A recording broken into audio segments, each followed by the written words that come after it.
Wake up! Wake up, wake up, wake up! This is Mr. Senior Love Daddy doing the nasty to your ears to the nasty. Eyes only play the platters that matter, the matters they platter. But you asking a lot to make a man change his beer. You asking a lot. What I ever done to you? You a drunk fool. Besides that, the mayor don't bother nobody. And nobody don't bother the mayor. But you. Hey, Sal, how come we got the brothers on the wall here? You want brothers on the wall? Get your own place. You can do what you want to do. One day, you're going to be nice to me. Trust me. Trust you? Mookie, the last time I trusted you, we ended up with this trunk. I just killed your fucking radio. Good evening. Welcome to this week's edition of the WayBack Movies Podcast, a show where we review the best and not so best of 80s and 90s cinema, because really, fuck the 2000s. My name is Steve, and with me on this crazy journey, Justin. Doctor. Doctor. And we're back with a feel-good film. Yeah. It's going to get a bit serious for the next couple weeks. Little bit. Well, no, not next week. Well, it's a drama coming of age. So. It's not much of a drama, dude. Fair enough. It's really not. Not like this. I've seen it. You haven't. I can tell you. It's more fun than drama. Okay. Yeah. This is a lot heavier than I thought, because I don't remember ever actually seeing this movie all the way through. Right. Wish I had before I started the notes, but we'll get into that later. So without keeping you in suspense, we are covering the film from July 1st, 1989, Do the Right Thing. And if you notice, we're sounding a little bit clearer, a little bit nicer. We are kind of sponsored by our very good friend Reed, who helped us out by sending us a brand spanking new microphone. Number one fan. Yes. And it is a lovely device, and hopefully we are sounding better. I had a lot of fun playing around to get this to where it is.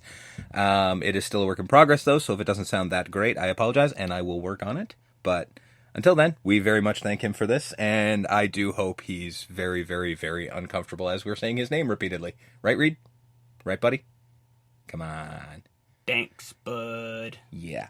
So we're very appreciative of that. So with that being said, though, should we get right into it, I guess? Or... Right in. Yeah, this is not going to be a fun day for us. God, do I wish I'd remembered. But with that being said, let's go way back to 1989 for Do the Right Thing.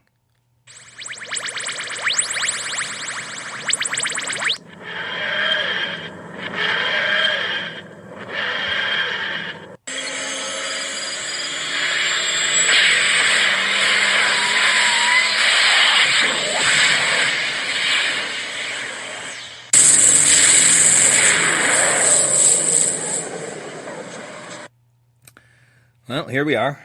It's 1989, July 1st, 1989, so we are just about, I don't know, one day away from my birthday, my 8th birthday. Woohoo. Or no, sorry, 7th birthday. My apologies. I don't apparently know math, but I knew that already. I will be 2 in a couple weeks from now. Well done at being 2, I guess. But yeah, so... Suffice to say, neither of us saw this in the theater. No, we did not. As it turns out, that this was actually, you know what, this might have been a week before I saw Batman, though. Oh, well. That's entirely possible. You got that going for you. I don't remember if I saw Batman in the summer or the winter, to be fair, though. Because it was in theater for a long time, so I really don't remember exactly when I went. I do remember going, though. So, Do the Right Thing. No surprise here. Directed, written, and produced by Spike Lee. Spike Lee joint. Uh-huh. I feel way too white saying that sentence. So I'm not gonna. Production company 40 Acres and a Mule Production, distributed by Universal Pictures. Box office of $37.3 million against a budget of $6 million. So that made some bank. Mm-hmm. So the cast, rather large cast. I did cut it down a little bit. Full disclosure. So Spike Lee is Mookie. Danny Aiello is Sal. Ozzie Davis is the mayor. Ruby Dee is Mother Sister. Giancarlo Esposito is Bugging Out. Bill Nunn is Radio Raheem. John Turturro is Pino. Richard Edson is Vito. Roger Guinevere, spelled very differently. It's not Guinevere. It's V-E-U-R at the end. Guinevere? Maybe Smith? Guinevere. Sure, could be. Is Smiley. Rosie Perez is Tina. Joy Lee is Jade. Steve White is Ahmed. Martin Lawrence is C. Leonard L. Thomas as Punchy. Krista Rivers as Ella. Robin Harris as Sweet Dick Willie. Paul Benjamin as ML. That is a character's name. Isn't it, though? Isn't it That is just? the best character's name. Frankie Faison as Coconut Sid. Steve Park as Sonny. Rick Aiello as Officer Gary Long. And Sam Jackson, yep, that one, is Mr. Senor Love Daddy. Somehow not the best name in this film. No. It's the best name in most films, but when you're in a film with a guy named Sweet Dick Willie... Yeah, shit. Your name is Mr. Senor Love Daddy, and you're outvoted by a fucking dude named Sweet Dick Willie. How, he takes this role going, I got the best name. Oh, shit, I don't. Why can't I be Sweet Dick Willie? The fuck do you mean you got a guy in this movie named Sweet Dick Willie? Can I pull off the name Sweet Dick? No. Sweet Dick Steve? Come on. No. You know I could. I could totally pull that off. Ladies? I don't... Yeah. Come on. What's better than a Sweet Dick? Hey, pal, episode 69 is next week, alright? So... That's right. I'm 7. Yes. Oh, God. There's going to be so many jokes next week. Oh, we're 12.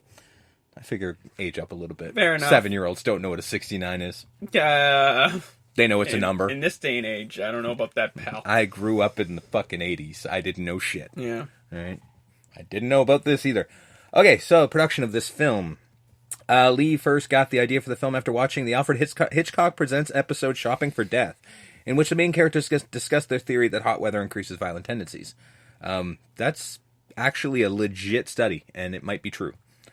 He was also inspired by the 1986 Howard Beach racial incident in which an African-American man was killed, as well as the shooting of Eleanor Bumpurs by police.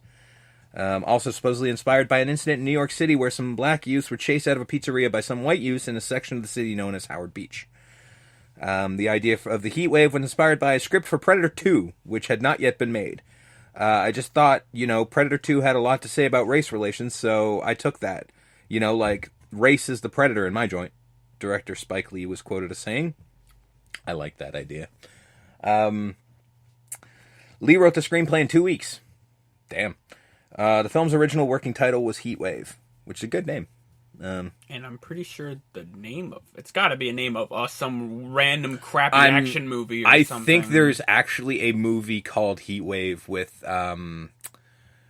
what's his name? The British guy who was James Bond. 90s. Dalton? No, 90s. Pierce Brosnan? Pierce Brosnan. Yeah, I think there is a movie called Heat Wave where he's the hero. Lee campaigned for Robert De Niro to play Sal, the pizzeria owner, but De Niro had to decline due to prior commitments, also stating it was too similar to many of the parts he had in the past. When? Hey, Bobby D. Yeah. How many pizzeria owners have you played in your time, pal? Apparently plenty. I don't know. Is it I'm Italian, what, I gotta own a pizza place too? Is that what, the... I'll get to that in a second. Okay. Joe Montana and Joe Pesci were also considered for Sal. Of course they fucking were. Because if you look up Italian and actor in the dictionary, it's basically, De Niro, Pesci, and Mantegna.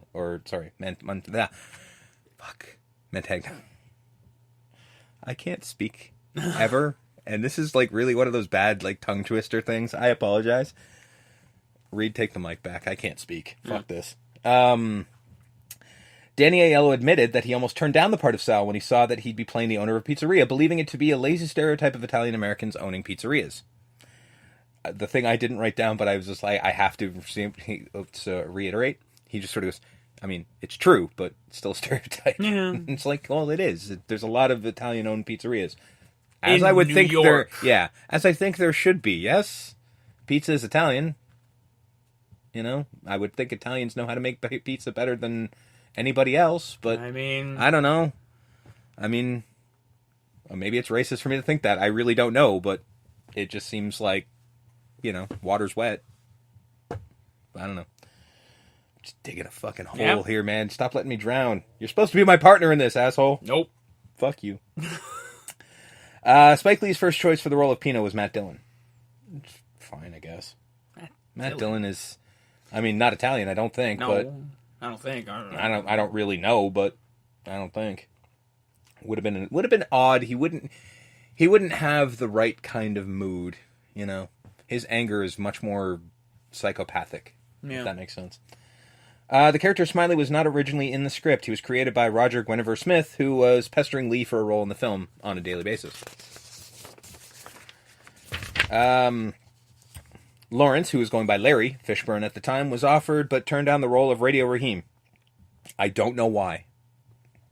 I didn't think in '89 Larry Fishburne was in the position to turn down anything. Yeah. But, hey, whatever you want, buddy. Lee originally wanted Bill Nunn to play the role of Mr. Senor Love Daddy, but later recast him as Radio Raheem. Good choice. I think so. James Earl Jones was offered the role of the mayor, but turned it down in order to make Best of the Best. I don't have info. I don't know what that is. I've seen it. I don't know which one was a better choice. I mean, I guess this one stood better test of time. I guess this would have been a better choice, but he was good in it. Okay. Probably the only thing good in that movie. Okay, so Come at me, bro. It wasn't in fact I didn't the like best it. of the best. I didn't like it personally, but, you know, I believe it did well, so I don't know. The acting couple Ozzie Davis and Ruby Dee was cast as mother, sister, and the mayor were friends of Lee's father, Bill. Cool. Some of these I feel like I should have just left out. Wesley Snipes turned down an unspecified role in the film in order to star in Major League. I'm not sure if that's a better or worse idea. Because Major League was very successful. I fucking love Major League. I do too. So it's hard to say. But, I mean, nobody's talking about Major League nowadays. So it's hard to say. Delroy Linder was offered the chance to audition as one of the cornermen, but turned it down. I don't know why. This is interesting. According to Spike Lee, the casting of Rosie Perez came about during a birthday party he was hosting at a club in L.A. when the R&B song "The Butt" by Experience Unlimited from his previous movie School Days started playing. A spontaneous butt contest was held. As one usually As it does, you know, in L.A. I would assume. Lee saw Perez dancing on top of the speaker and told her to come down, fearing that she would fall off and hurt herself, and he would get sued. Security had to step in and force Perez down, after which she profusely cursed out Lee. Lee was in awe of her voice and quickly learned that they were both from the same part of Brooklyn. He offered her the part of Mookie's girlfriend on the spot. Because if you've got fucking Rosie Perez yelling at you, you immediately go, I need to put that on film. Because that's amazing. And that became literally her role in films for the next, 4 years. Of just the woman who yells at people. Because that voice is spectacular. Perez decided to take the part because her sister lived 4 blocks from the set. She had never been in a film before and became upset during filming of Radio Raheem's death scene. As I would assume everyone did. Yeah, I'm sure that was a very trying scene for everyone it doesn't sound like that's a good time making a film, you know? Her dance scene at the beginning of the film took 8 hours to film. The anger she appears to have wasn't intended. She thought she'd nailed it in the first take, but he kept her going for all 8 hours. By the end of it, she had tennis elbow, and her knee was swelling, and all she could think of, I fucking hate you, Spike Lee. I hate you, I hate you. That's where the anger came from. The film was shot entirely on Stuyvesant Avenue between Quincy Street and Lexington Avenue in the Bedford, Stuyvesant neighborhood in Brooklyn. I don't think that's how you pronounce that, but my God, that's a lot of letters. They call it Bed-Stuy. Yeah. Short. Extra care was taken to ensure the experience was palatable of the residents of that block, and the production even hired a couple of the residents. Well, I mean, why not, right? They're there. You might as well. They looked for a street that ran north-south. Since the sun travels east to west, one side would always be in shade. That way, when they had to shoot on cloudy days, they could just make it look like they were in the shaded side of the street.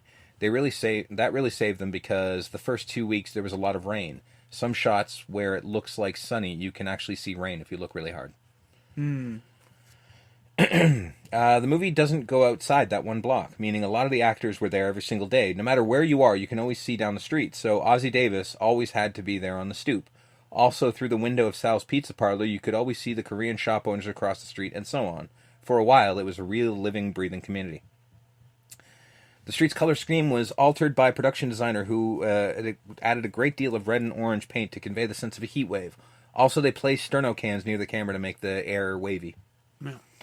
The Korean grocery store and Sal's Pizzeria were built from scratch in 2 empty lots. The pizzeria was fully functional, and the actors cooked pizza in the ovens. So, they were legitimately doing it. which is why if you look at the pizza, it doesn't look right. Yeah. It's clearly not